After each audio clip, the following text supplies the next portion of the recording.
Hi there. I'm Tercy, and I want to welcome you to the Unreasonably Grateful podcast. Once again, I'm aware that every week there's some new people that are listening in or perhaps watching now that there is video available. And I want to take a moment and welcome you.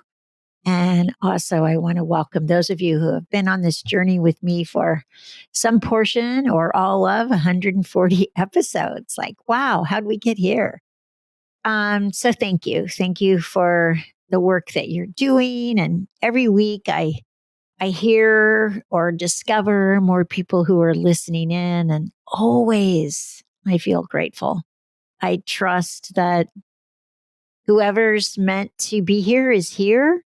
And if there are people in your life that you feel would benefit, invite them to join us. It's a beautiful thing to do. And I love hearing from you, and I love discovering just who you are, and so grateful to be on this journey together. There's some connection that happens when we journey through life doing our own inner work. There's just a deep and profound connection that goes beyond the sort of base level of friendship. So welcome to my heart, and thank you for welcoming me to yours.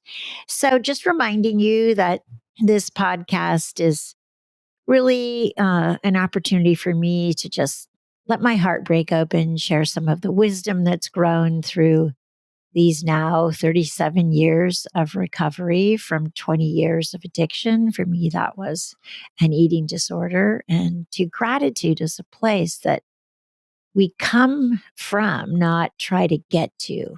And we all know that the stories of one another are meaningful. We can see ourselves in other people. So it's my hope that that's true for you. And just a reminder, I don't have your answers. You do. But sometimes when we hear somebody else's story, I don't know, it brings up something for ourselves. Something rings true to us, and we discover and get to know ourselves a little bit more. And this week, I'm currently reading stories from my recently released book called Unreasonably Grateful, Living in Grace by Choice. And this week, the story is called Hawklike Love, and it's very much about getting to know ourselves better, which my experience is allows me to also draw closer and get to know others at a deeper level as well. So, all right, here we go. I'm going to read that story, and then we can just talk a little bit about it afterwards. Okay. Hawklike Love. I've been watching two baby red-tailed hawks who live in the most amazing nest high up in one of our palm trees. The mother works diligently to hunt and to feed them. And yesterday she flew above me with a squirrel in her mouth. And the joy of those babies, who are really quite big now, could be heard throughout the farm as she pulled off pieces and fed them. In the afternoon, as the wind began to pick up, one of the babies fell from the nest and got caught in the dried fronds several feet below. The sound was deafening as the mother and the baby communicated in their own language. This morning, I found feathers on the ground below the pond. Too many feathers to have a good ending. There was silence from what was left of the nest high above. Now, I don't know the whole story. Surely one baby didn't make it and became the victim of a ground animal foraging in the dark of night. But what of the other baby? Families are like this too. At least mine was.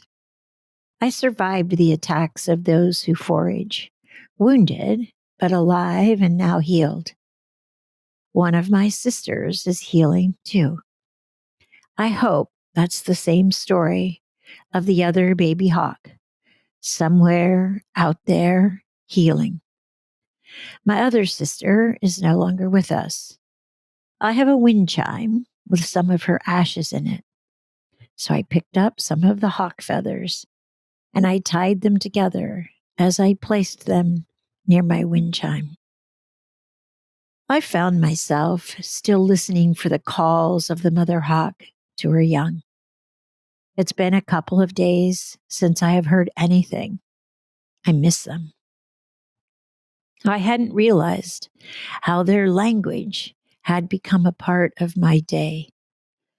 I've been thinking about my own mother bringing me food as I lay starving in that hospital bed over 54 years ago.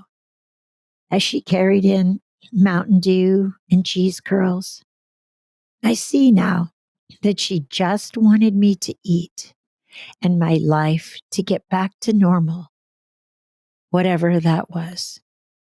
If only it had been about food. I suspect her hawk-like energy wouldn't let her see any deeper as I lay there in an emotional coma. Eat was her only command as she drove back and forth to the hospital, arms laden with food, much like that mother hawk that I had watched for weeks. We are designed to keep our young alive. It's a sign of sickness when we no longer do.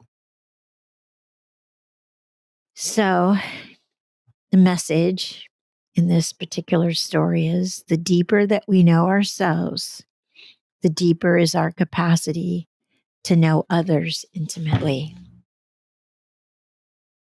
You know, my father used to say something like, too much introspection isn't necessarily a good thing. And I think I know what he was referencing. You know, we can get caught up in our me story and we can dwell in it forever, I guess, but certainly for a long time. And it seems that, particularly in my life, that recovery begins when we start to look outside of ourselves and see how we can utilize what we've discovered in a way that's a gift or a benefit to not only ourselves, but to others. My mom used to say near the end of her life, if I want to have a good day, I do something for someone else. Both of those are wise messages that my parents gave me. So I want you to think about this week, those this week. For example, are you getting too caught up in your own story or in your own introspection? And is it time for you to actually perhaps get into action, do some service, contribute to others in some way? Or the other thing is, can you simply, even if you're still in that phase of learning so much about yourself, add some means of doing something for someone else into your routine? So perhaps your routine is the internal journey, and you can also reflect on the wisdom or on what you're learning and see how you can become more intimate or closer, more connected or related to the people that you care about in your life. So take that on this week. See what you learn about yourself in the process of maybe incorporating that balance between the inner work and some level of outer service. Okay? And just so you know, I'm cheering you on. And then Sarah, my daughter-in-law and assistant with all things technological, always wants me to remind you that you can, that you can review or like this podcast. And so go ahead and do that if it's something that resonates for you and has meaning and value. And then for me, what's most important is that you share what you're learning with the people in your life.